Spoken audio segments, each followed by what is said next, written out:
سید حسین الدین شاہ صاحب بھی ہمارے ساتھ شریک ہیں۔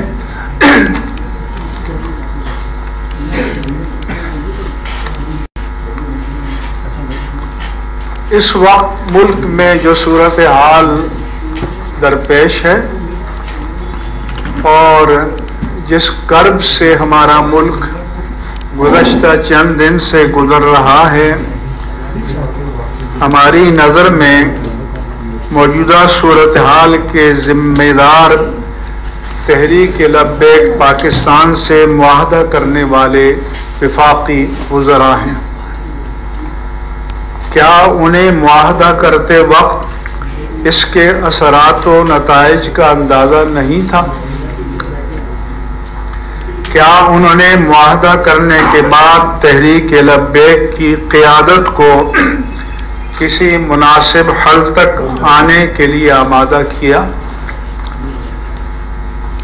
معاہدے میں حکومت نے یہ ذمہ داری قبول کی کہ وہ اس مسئلے کو پارلیمنٹ میں پیش کریں گے۔ اگر حکومت میں باقاعدہ سرکاری قرارداد پیش کرنے کی ہمت نہیں تھی تو کیا ایک درمیانی راستہ یہ نہیں نکل سکتا تھا کہ وہ اپنے کسی رکن پارلیمنٹ کے ذریعے اس موضوع پر ایک پرائیویٹ قرارداد پارلیمنٹ میں پیش کرا دیتے اور اس کے بعد یہ پارلیمنٹ پر منحصر ہوتا اور اس آتشی صورتحال کا سامنا پورے ملک کو نہ کرنا پڑتا؟ لبیک یا رسول اللہ کا نعرہ لگانے والوں پر براہ راست نشانہ لگا کر گولیاں چلائی گئیں۔ مختلف ذرائع سے لوگوں نے بتایا کہ کافی لوگ شہید ہو چکے ہیں اور بڑی تعداد میں لوگ شدید زخمی ہیں۔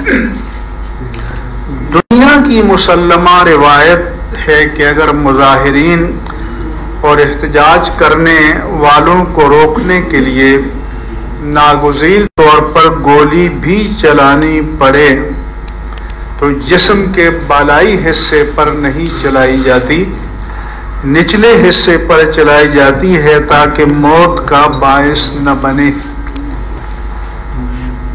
لیکن سوشل میڈیا پر جو تصویریں وائرل ہوئیں ان سے معلوم ہوتا ہے کہ گولیاں مظاہرین کے جسم کے بالائی حصے پر چلائی گئی ہیں اور یہ قتل عمد کے مترادف ہے۔ جس کے حکم پر گولیاں چلی ہیں اور جنہوں نے چلائی ہیں یہ سب اللہ تعالیٰ کی عدالت میں جواب دہ ہوں گے۔ ہم شہداء کے خاندانوں کو صبر کی تلقین کرتے ہیں اور جو پولیس کے افراد اپنی ڈیوٹی انجام دیتے ہوئے جاں بحق ہوئے ان کے لواحقین سے بھی ہمدردی کا اظہار کرتے ہیں۔ وہ بھی پاکستانی ہیں، ہم بھی پاکستانی ہیں اور پاکستانی کوئی بھی ہو کسی کی جان بغیر کسی جواز کے تلف کرنے کی اسلام میں کوئی گنجائش نہیں ہے۔ تحریک لبیک پر پابندی لگانے کا جو فیصلہ کیا گیا ہے یہ بھی غیر دانشمندانہ ہے۔ اس کے دیر پا منفی اثرات مرتب ہوں گے۔ ماضی میں کالعدم قرار دی جانے والی تنظیمیں متبادل ناموں کے ساتھ میدان عمل میں موجود ہیں۔ آپ حکومت کی طاقت اور قانون کے جبر سے لوگوں کی فکر اور مذہبی نظریات کو بدل نہیں سکتے۔ معاملات کو کسی قابل قبول صورت پر لانے کے لیے حکمت و دانش کی ضرورت ہوتی ہے، مگر ہماری حکومت اور حکمران صلاحیت سے عاری ہیں۔ ان کے نزدیک حکومت صرف جبر و جور، طاقت کو استعمال کرنے اور دوسروں کو اپنے مقابل حقیر جاننے کا نام ہے۔ ان سے خیر کی توقع بس ہے۔ ہم ان مظالم اور حکومت کے اس طرز عمل کی شدید ترین مذمت کرتے ہیں۔ اب بھی وقت ہے کہ حکومت دانشمندی سے کام لے، سارے گرفتار شدگان کو غیر مشروط طور پر رہا کرے، ورنہ ان سارے خاندانوں میں حکومت کے خلاف نفرت کا جو لاوا پکے گا وہ کسی کے لیے بھی فائدہ مند نہیں ہوگا۔ تحریک کے سربراہ علامہ حافظ سعد حسین رضوی اور ان کی شورا کی ذمہ داران کو رہا کر کے ان سے بامانہ مذاکرات کیے جائیں تاکہ صورتحال کو معمول پر لایا جا سکے۔ حکومت پر یہ بات واضح ہونی چاہیے کہ اس وقت پاکستان بھر میں اہل سنت و جماعت کے دینی جذبے سے معمور اور ناموس رسالت پر فریفتہ متحرک اور پرجوش نوجوان ذہنی، فکری اور عملی طور پر تحریک لبیک سے وابستہ ہو چکے ہیں۔ اگر اس صورتحال کا حکمت و تدبیر سے مداوا نہ کیا گیا تو اس کے نتائج آئندہ قومی انتخابات میں حکومت کے لیے بھیانک ہو سکتے ہیں۔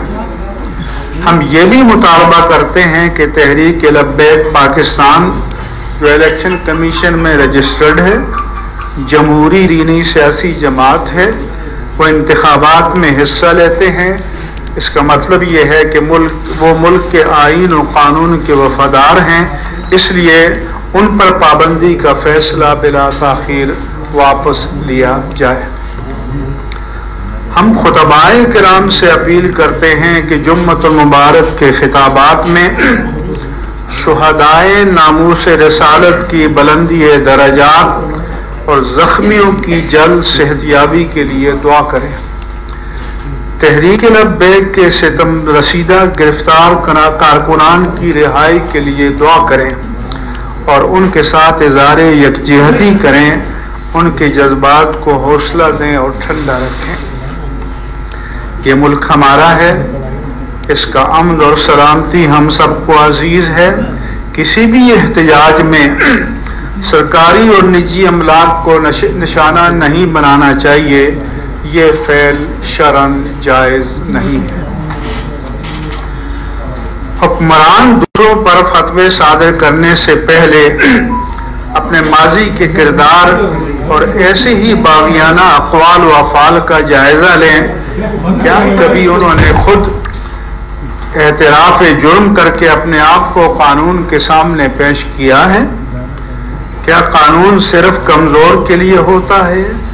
طاقتور اور صاحب اقتدار قانون سے بالاتر ہوتے ہیں۔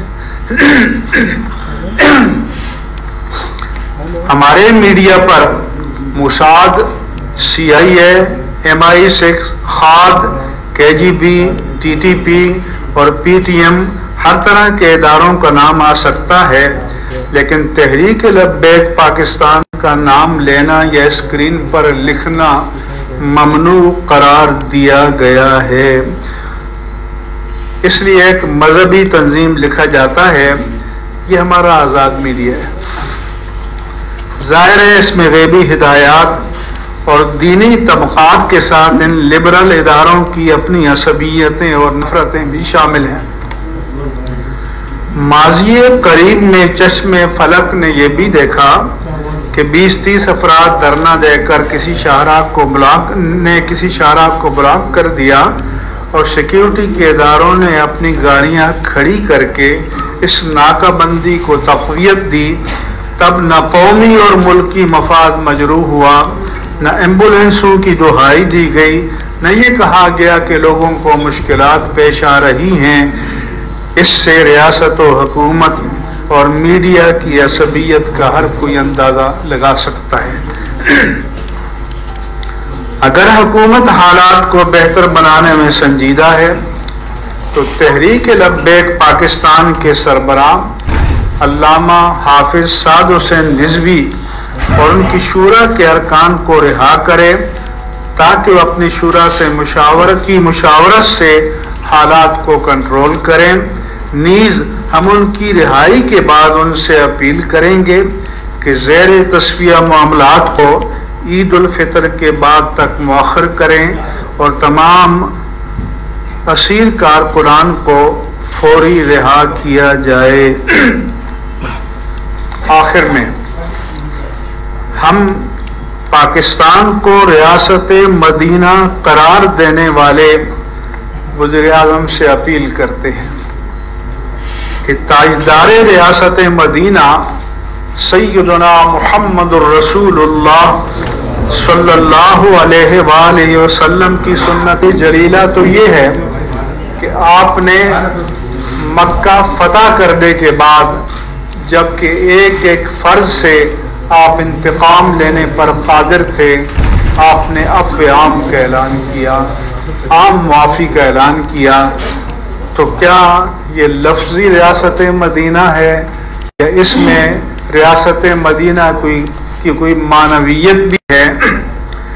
اس لیے وزیر اعظم سے مطالبہ ہے کہ تاجدار ریاست مدینہ کی سنت جلیلہ پر عمل کرتے ہوئے عفو عام کا اعلان کریں اور تمام گرفتار شدگان کی فوری رہائی کے احکام صادر کریں تاکہ آپ کے قول و فعل میں مطابقت نظر آئے.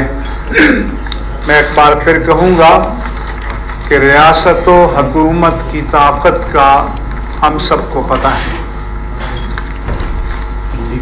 وہ سب کچھ کر سکتے ہیں، لیکن یہ کسی ریاست و حکومت کے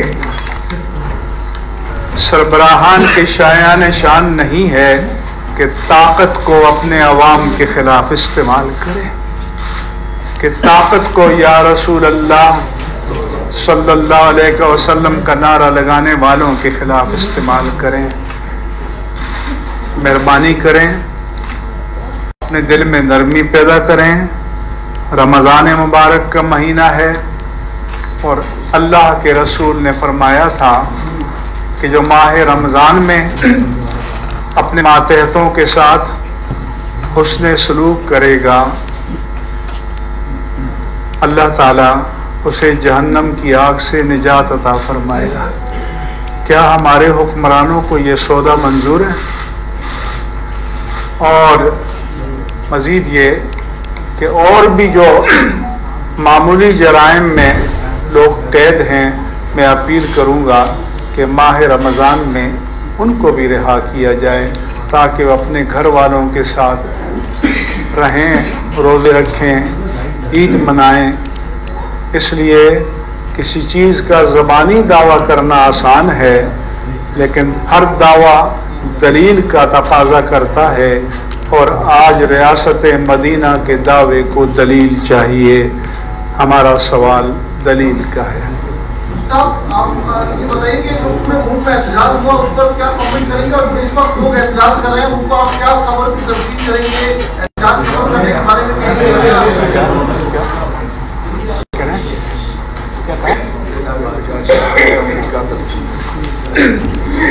میں احتجاج کرنے والوں کو سب سے پہلے پرامن رہنے کی تلقین کروں گا،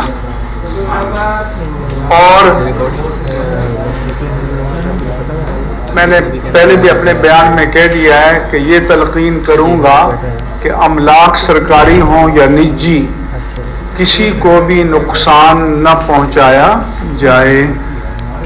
اور میں یہ بھی تلقین کروں گا کہ میرے آقا و مولا صلی اللہ علیہ وآلہ وسلم کی 13 سالہ مکی زندگی جبر کو برداشت کرنے کی زندگی ہے. آپ نے 13 سالہ جبر کو برداشت کیا، ترک وطن پر مجبور ہوئے، اور پھر اسی برداشت کو اللہ نے قوت میں تبدیل کر دیا. اس لیے میں ان سے بھی کہوں گا کہ برداشت کریں جبر کو، ریئیکٹ نہ کریں، کسی کو نقصان نہ پہنچائیں، اور پرامن رہیں. میں ان کے خاندان والوں سے بھی اپیل کرتا ہوں کہ پرسکون رہیں، پرامن رہیں. ہمیں محبتیں بانٹنے کی ضرورت ہے.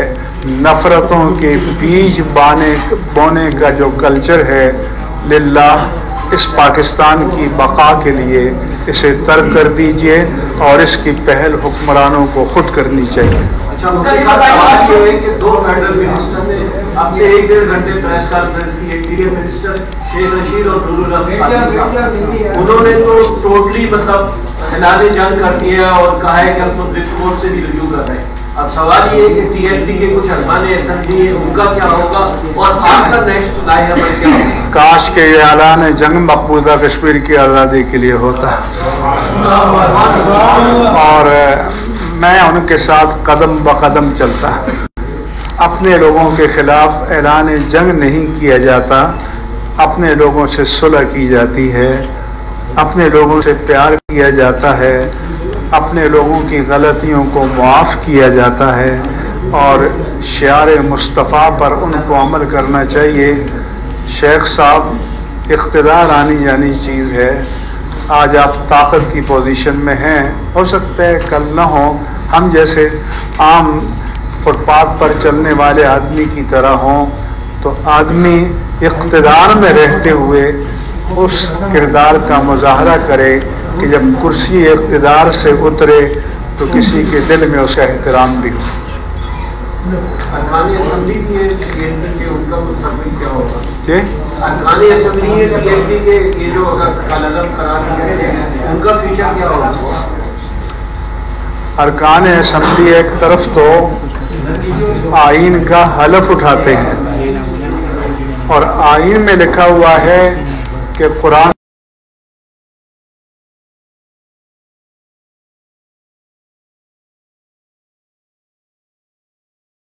توڑ دیتے ہیں تو انہیں اپنے حلف کی پاسداری کرنی چاہیے.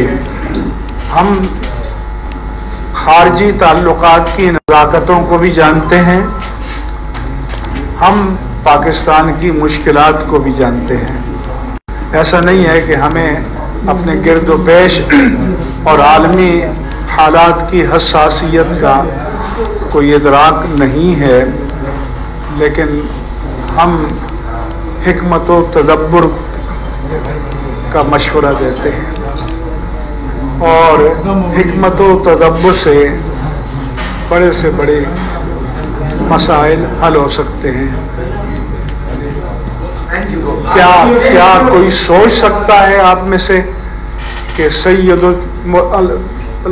الانبیاء والمرسلین کے سامنے ان کے عزیز ترین چچا سید الشہداء حضرت حمزہ رضی اللہ عنہ کا قاتل آئے اور آپ اسے معاف کر دیں؟ یہ تعلیمات کس کے لیے ہیں؟ کیا یہ افسانے کے طور پر بیان کرنے کے لیے ہیں یا برتنے کے لیے ہیں؟ حکومت اگر کریک ڈاؤن جاری رکھتی تو آپ کی حکمت عملی کیا ہوگی؟ کیا کہتے ہیں؟ حکومت اگر کریک ڈاؤن جاری رکھتی ہے، پہلے بات تو یہ سمجھیں کہ ہم جتنے بیٹھے ہیں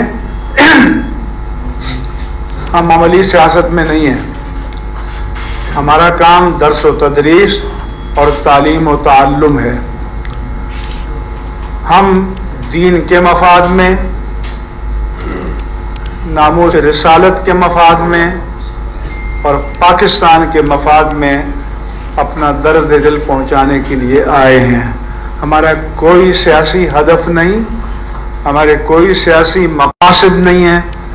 ہم خالصتاً اپنی دینی، ملی، مسلکی اور قومی ذمہ داری کو ادا کرنے کے لیے چل کر یہاں پر آئے ہیں.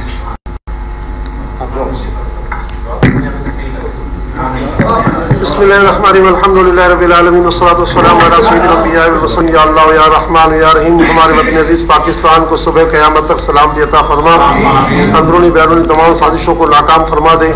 یا اللہ، یہ وطن لاکھوں جانوں کی قربانی کے بعد ماہ رمضان میں آج سے تقریباً 7.5